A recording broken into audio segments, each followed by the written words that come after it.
BFM Business, le débat de Good Morning Business. Bon, on devait parler de l'encadrement des loyers, mais en même temps, Jean-Marc Daniel a un point de vue tellement radical. Et puis, non, mais il faut dire un mot. Jean-Marc, il est expert auprès d'un certain nombre de banques centrales. Enfin, quand on parle de monnaie, vous savez exactement de quoi vous parlez, Jean-Marc, et depuis de très très longues années. Voilà.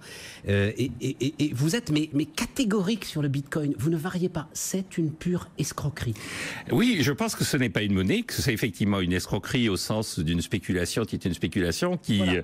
Et donc ça va monter jusqu'au moment où il y a quelqu'un qui dira écoutez, réalisez que quand vous rentrez dans un commerce, à la différence d'une monnaie, vous n'avez pas la garantie que le commerçant va accepter le Bitcoin pour réaliser votre opération commerciale. Ça n'a aucune importance, ça. Enfin, il n'existe pas non plus l'or, ça n'empêche pas des millions de personnes d'investir. Non, mais l'or est protégé par la tradition, mais comme le disait au moment où le général de Gaulle se battait avec les États-Unis pour conserver l'or, les Américains lui disaient mais vous réalisez que l'or ça ne se mange pas, que ça ne sert à rien et que ça n'existe que par une convention et que si nous changeons la convention, l'or disparaît en tant que pouvoir monétaire traditionnel.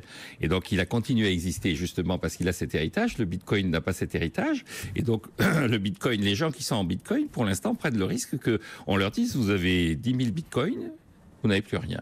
Ben oui. Du jour au lendemain, les banquiers centraux du monde et les États du monde pourraient dire nous n'accordons plus aucune valeur aux crypto-monnaies. Non seulement ils peuvent, mais ils doivent. C'est-à-dire que leur métier, c'est de préserver leur privilège d'émission. Pour l'instant, ils disent écoutez, ça ne nous regarde pas. C'est-à-dire, on n'est ni pour ni contre, ça ne nous regarde pas, vous vous organisez entre vous. Mais le jour où il y a quelqu'un qui effectivement dira, moi je réclame en échange de mes bitcoins des dollars, et que la personne en face dira, mais je ne vous donnerai rien, on les refuse vos bitcoins, la personne qui a les bitcoins n'est protégée par aucune institution. Ce que vous dites ceux qui, alors parce que le sujet est quand même passionnant, parce que et devrait vous passionner, parce qu'on est au cœur quand même de la philosophie libérale là, Jean-Marc, c'est-à-dire quelque chose créé hors des États, au-dessus des États, par le seul pouvoir, et en plus ce qui garantit, alors on va pas repartir dans la blockchain, mais la fiabilité de la blockchain et du Bitcoin, c'est justement la foule, c'est justement la masse des individus et leur libre choix d'accepter ce protocole. Enfin, vous devriez plonger là-dedans avec mais je suis favorable au free banking, c'est-à-dire à la liberté de créer de la monnaie, et je considère qu'effectivement, une des faiblesses du système actuel, c'est qu'il repose sur le plan monétaire sur un monopole qui est le monopole de la banque centrale. Et donc je pense qu'il faut contourner ce monopole et qu'effectivement, un des avantages qu'avait l'or, c'était qu'il était une contrainte sur ce monopole qui permettait d'une certaine façon de le contourner.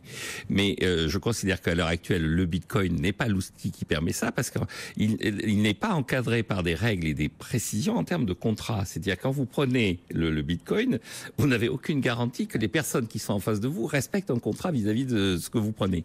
Et donc le libéralisme, c'est le contrat, c'est la relation contractuelle, l'égalité. Et donc vous ne savez pas exactement l'engagement que prend la personne qui émet du Bitcoin vis-à-vis de vous. Et on en revient aux grandes spéculations. Vous savez, on parle toujours de la tulipe aux Pays-Bas, c'est-à-dire les gens ne savaient pas exactement ce qu'ils achetaient, et ça montait. Il y a même l'histoire de quelqu'un qui pensait que c'était des oignons et qui avait utilisé les tulipes qu'on lui avait livrées pour assaisonner sa salade, parce qu'il ne savait même pas ce qu'il achetait. Et à la fin, ça s'est terminé par des spéculations où il y avait des gens qui disaient je peux pas vous dire. Après, il y a quelqu'un qui a créé une compagnie et il disait je peux pas vous dire ce que fait cette compagnie parce que c'est très secret. Si je vous le dis, ça va perdre de sa valeur. Donc les gens achetaient quelque chose qui n'existait pas du tout, qui n'avait aucune réalité, aucune consistance. Et le Bitcoin, c'est la même chose. Je peux pas vous dire ce que c'est parce qu'il y a derrière, il y a le blockchain, il y a tout ça, c'est très mystérieux.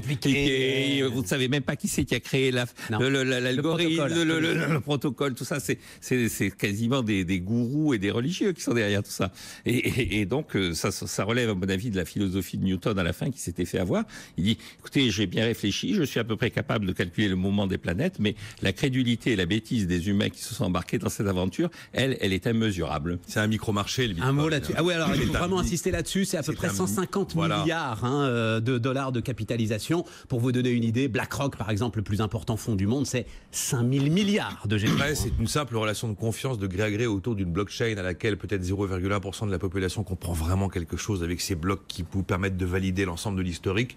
C'est vrai que l'or, c'est pas tout à fait pareil. On en fait des bijoux, ça fait rêver. On n'a pas vu l'once d'or faire x1000 en un an et demi. Oui, donc c'est quand même un truc qui est un peu plus stabilisé dans l'histoire. En ce moment. Si on vous disait, Stéphane, transférez l'ensemble de vos liquidités en euros, en bitcoin, vous allez voir, c'est le bonheur. Je suis pas sûr que vous passeriez à l'acte. Évidemment pas. Voilà. Mais en ce moment, là, précis, Oui. l'idée d'une monnaie qui échappe aux banques centrales, au contrôle politique, qui ne soit gérée que par la foule des individus qui librement consentent à utiliser cette monnaie, enfin bon Dieu, on ne peut pas balayer ça d'un revers de main. On balaye pas l'idée, mais moi, à titre personnel, je laisse ceux qui ont confiance dans cette monnaie s'en emparer et j'attendrai un petit peu. Et encore une fois, c'est Régis, c'est ça, R-E-G-I-S, la plateforme sur laquelle vous vous assurerez que les plateformes sur lesquelles vous acheterez des bitcoins est validée par la PCR et par l'AMF, parce qu'il peut y avoir aussi de l'escroquerie à l'achat de ces bitcoins. Voilà. Regafi, Regafi, R-E-G-A-F-I. Jean-Marc Daniel, Nicolas Dose.